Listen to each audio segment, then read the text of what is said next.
नमस्कार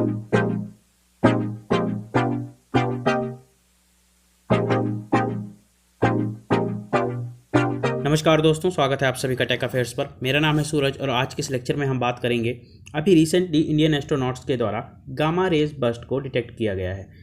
अब ये होती क्या है गामा रेज बर्स्ट, जानेंगे इसके बारे में, इसकी इम्पोर्टेंस क्या है इसको भी समझेंगे। ऑल्सो हम ये जानेंगे GRB 200826A इसका नाम इन्होंने यह रखा है, इसके बारे में जानेंगे। आखिर ये इसका नाम पड़ा कैसे, और भी जितने इंपॉर्टेंट पॉइंट हो सकते हैं उन सभी को इस लेक्चर में हम कवर करेंगे। तो स्टार्ट करते हैं इस लेक्चर को। उससे पहले हम समझ लेते हैं कि आज के इस लेक्चर में हम किन किन पॉइंट्स पर बात करेंगे। तो फर्स्ट ऑफ ऑल हम बात करेंगे इतना चर्चा में क्यों है, उसके बाद हम बात करेंगे GRBs की, यानी गामा रेज बर्स्ट होती क्या है। इसी के अंतर्गत हम बात करेंगे लॉन्ग रेंज GRBs और शॉर्ट GRBs। ऑल्सो हम समझेंगे जो अभी रिसेंटली GRB डिटेक्ट की गई है 200826A, इसके बारे में बात करेंगे। ऑल्सो इसके सिग्निफिकेंस की बात करेंगे, साथ ही हम बात करेंगे इसकी रिसर्चेस में, यानी इसमें कौन कौन से साइंटिस्ट, कौन कौन से इंस्टीट्यूट शामिल थे। इसके साथ ही हम जानेंगे Fermi gamma ray space telescope के बारे में। ऑल्सो हम समझेंगे इसके कोलैबोरेशन, मेजर फंक्शंस और गामा रेज के बारे में, आखिर गामा रेज होती क्या है। साथ ही हम ये जानेंगे कि पृथ्वी पर गामा रेज की अभी फिलहाल में उपस्थिति क्या है। स्टार्ट करने से पहले अगर आपको इस लेक्चर की PDF चाहिए, डिस्क्रिप्शन में आपको लिंक मिल जाएगा टेलीग्राम का, जाइए वहाँ पर आप चैनल को ज्वाइन करिए, सभी लेक्चर्स की PDF आपको वहाँ पर मिल जाएगी। इसके साथ ही आप मुझसे जुड़ सकते हैं टेक अफेयर्स पर मेरे इंस्टाग्राम पेज पर, जहाँ पर आपको इसी तरीके की डेली बेसिस पर साइंस एंड टेक की अपडेट मिलती रहती है। तो सबसे पहले तो आप यहाँ पर देख सकते हैं नासा का एक आर्टिकल, नासास फर्मी स्पॉट अ supernova fizzle gamma ray burst. अब जान लेते हैं कि इतना न्यूज़ में क्यों है। रिसेंटली एस्ट्रोनॉमर्स के एक समूह ने हाई एनर्जी रेडिएशन के एक बहुत ही कम शक्तिशाली विस्फोट का पता लगाया है, जिसे गामा रे बर्स्ट यानी GRB के रूप में जाना जाता है, जो लगभग 1 सेकेंड तक चला था। इसके घटित होने की तारीख के बाद इसका नाम GRB 200826A रखा गया है, जो कि 26 अगस्त 2020 है। इसका पता नासा के Fermi gamma ray space telescope ने लगाया था। अब बात कर लेते हैं गामा रे बर्स्ट की। ये ब्रह्मांड में सबसे शक्तिशाली घटनाएं हैं जिनका पता अरबों प्रकाश वर्षों में लगाया जा सकता है। एक प्रकाश वर्ष वह दूरी है जब प्रकाश की किरण पृथ्वी वर्ष या 9.5 ट्रिलियन किलोमीटर में यात्रा करती है। एस्ट्रोनॉमर्स इन्हें 2 सेकंड से अधिक या कम समय तक चलने के आधार पर लॉन्ग या शॉर्ट GRB के रूप में क्लासीफाई करते हैं। तो अब बात कर लेते हैं लॉन्ग GRB की। आखिर ये लॉन्ग GRB होती क्या है। वे बड़े सितारों की मृत्यु के समय लंबे समय तक हुए विस्फोट का निरीक्षण करते हैं। जब सूर्य से बहुत अधिक विशाल तारे का ईंधन समाप्त हो जाता है तो उसका केंद्रीय भाग यानी कोर अचानक ढहने लगता है और एक ब्लैक होल में कन्वर्ट हो जाता है। ब्लैक होल अंतरिक्ष में उपस्थित ऐसे छिद्र हैं जहां ग्रेविटेशनल फोर्स बहुत ज़्यादा होती है, यहाँ से लाइट भी वापस नहीं जा सकती है। ऐसे ही पदार्थ ब्लैक होल की ओर घूमते हैं, उसमें से कुछ 2 शक्तिशाली धाराओं के रूप में बाहर निकल जाते हैं।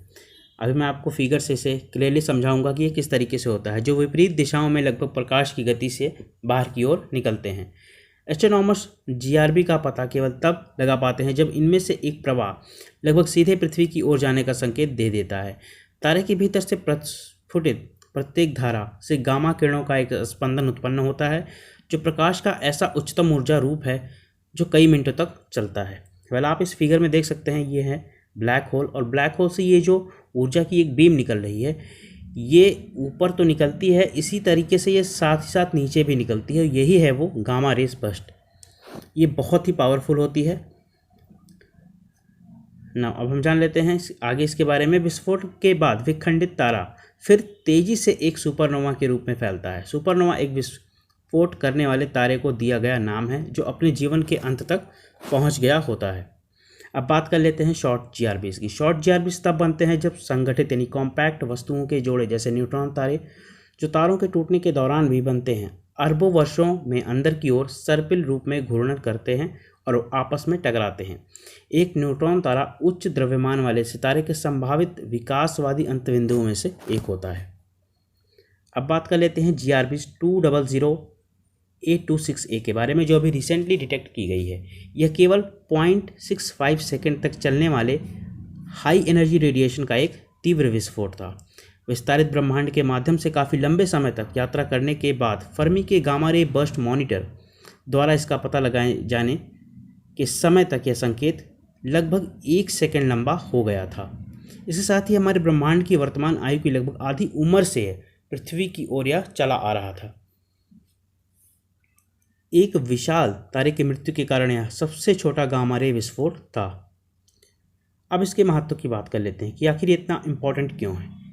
इसने गामा किरणों के विस्फोट से संबंधित लंबे समय से चली आ रही समस्याओं को हल करने में मदद की है। साथ ही यह अध्ययन संख्या घनत्व को बेहतर ढंग से सीमित करने हेतु ऐसी सभी ज्ञात घटनाओं का पुनः विश्लेषण करने के लिए हमें प्रेरित करेगा।